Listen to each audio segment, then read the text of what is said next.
The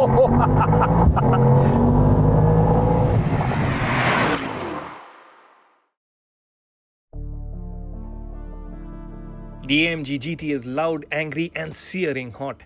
Let's step back then and get to know it a bit better in the quiet, calm and cool confines of Autocar India's studio. Now in its second generation, the GT is the hero car of AMG's production range. Its day job is to set track records, but it's set to be more rounded this time around. It costs a cool 3 crore rupees if you opt for the GT63 or 3.65 crore rupees if you go all out with this GT63 Pro version. The GT63 Pro is identifiable by its carbon fiber fixed rear wing, gorgeous forged 21-inch wheels and standard fit carbon ceramic brakes. Also hidden from view is enhanced underbody aero, uprated cooling and an even more powerful iteration of the 4-litre twin-turbo V8 petrol engine. Zoom out and you'll see a sexy sports car with the classic long bonnet and tight tail look. The cabin isn't as rear set as the OG GTs, but the proportions are cleaner now. There's a menacing look to the front end with the billboard-sized Pan Americana grille and power bulges on the bonnet announcing the GT's intent. I'm not quite sold on the peeled back headlamps though. Carbon fiber detailing abounds at the front splitter, at the sides and at the rear diffuser. The blister look on the taillights is a cool touch too. A point to bring in, the Gen 2 AMG GT has grown. It's a substantial 200mm longer, 70mm of which is at the wheelbase. The idea being to make the GT more versatile. Buyers apparently wanted more cabin space and more luggage space. If you'll carry around a space saver spare tire, as you should, luggage space is strictly limited. Then again, if you have a GT in your garage, you probably also have a fleet of SUVs following for luggage duties. Your first point of contact with the AMG GT are door handles that pop out as you approach the car. It's a drop down on the multi-way adjustable AMG performance seats, but getting in and out is still relatively convenient as low-slung sports cars go. The interior isn't as snug as the old AMG GTs, which is a good thing, but the general vibe in the cabin is a bit too familiar Mercedes. The dash is dominated by an 11.9-inch touchscreen that's slick and crisp, but also robs the interior of some identity. The last AMG GT, if you recall, had its knobs and dials positioned in a V to emphasize the engine. The digital dials with their multiple themes though are fantastic and quality on the whole is top-notch. I'm not a fan of the touchpads on the steering, but the pod-like shortcuts for the drive modes and other functions are great to operate. Of course, I configured exhaust loud mode as one of my go-to shortcuts. Of the other things, the Burmester sound system is sensational and there's lots of scope to play around with the lighting inside. Should you want more natural light, there's a glass roof in easy access as well. Also, there's space behind the front seats.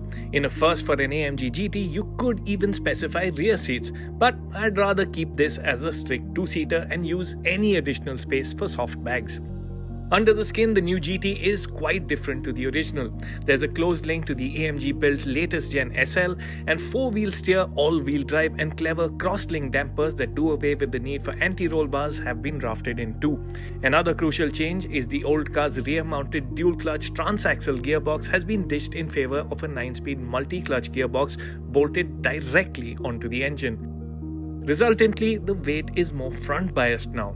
Speaking of weight, the AMG GT has piled on the kilos from Gen 1 to Gen 2, gaining over 250 kgs. The engine is the only real carry forward from the old car. It's AMG's brute of a 4-litre twin-turbo V8. On the AMG GT63, power stands at 585 horsepower. The GT63 Pro dials the figure up to 612 horsepower. And with that, let's get this show on the road. But before we get too far, the first order of business in your AMG GTR is to go to Settings, go to Assistance, Collision Avoidance and switch Active Brake Assist off. You see, the system is a bit too sensitive for Indian conditions and you don't want the carbon ceramic brakes to really dig in and cause a rear end collision. That could be a very expensive fix. Another feature that you're sure to use very soon into any drive is front suspension lift that gives an additional 30mm of clearance. The GT is very low and you really need all the help you can get. So ground clearance is strictly limited, and then comes the matter of the ride itself. Now the AMG GT uses short travel springs. It rides on 21-inch rims wrapped in low profile rubber, so it was always going to be a losing battle against Indian roads. You have to be extremely careful on bad patches of road, and even when you're going faster, you will find that the ride is very busy even in its comfiest setting. Things only firm up further as you move to the sportier modes, and at no point does it feel as relaxed as you'd want something with GT in its name. It's not a car you'd want to use every day, but one that you'd happily pick for a day dedicated to hard driving. Okay, car set to its aggressive best. Left foot on the brake, right foot on the accelerator, race start and blast off!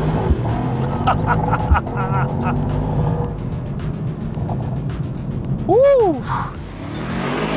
0 to 100 kph takes just 3.2 seconds. 200 kph is said to come up in just 10.9 seconds, and Vmax is 317 kph. Acceleration is absolutely brutal. You are pushed and then pinned back onto your seat, and the only respite is gear shifts at 7,000 RPM. Responses at any speed are sharp, and the 9-speed gearbox is also always on the ball. Drive with a heavy foot and the gearbox will slam in with an upshift at just the right time. And then there's the way the GT sounds. Okay, as brutal as the AMG GT's acceleration is, its soundtrack is exciting. It's very deep and menacing when you're driving at low speeds, but pick up the pace, drop a gear, and the sound level goes up. The fury increases, and for added effect, there are pops and crackles being thrown around and splattered quite liberally by the exhaust. Oh, V8s, baby. What I love about the AMG GT is that it feels alive because of the way it sounds, and also because of the way you feel things. You feel the road, you feel the road and the wheels talk to you through the steering wheel. There's always a little bit of an input. There's a heft to the steering that keeps you connected. An all-wheel steer sure must be doing its job really well because it is really eager, really keen around the corners. Under 100 kph, the rear wheels turn in the opposite directions as the one up front by up to 2.5 degrees to aid agility, and upwards of 100 kph, they steer up to 0.7 degrees in the same direction as the front ones to aid stability. On the same roads though, a Porsche 911 just feels lighter and tighter. You can play around with a lot of settings to fine-tune your experience, and the AWD system has steps too. The all-wheel drive system is pretty customizable, so at the AMG GT's sedate its best, 50% of the power goes to the front axle, 50% goes to the rear. But as you move towards the sportier modes, the rear bias progressively increases. In drift mode, 100% of the power goes to the back.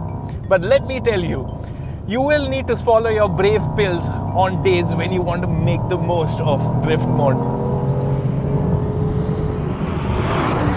Now, all-wheel drive has changed the character of the AMG GT.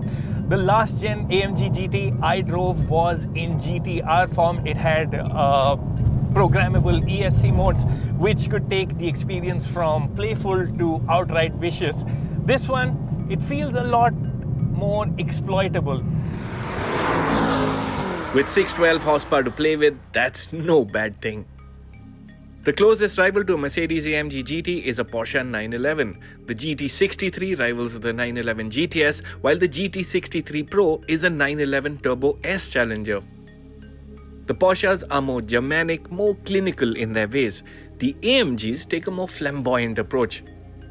The GT63 Pro sounds, goes and feels like a muscle car, but one that can also hold its own on a twisty racetrack.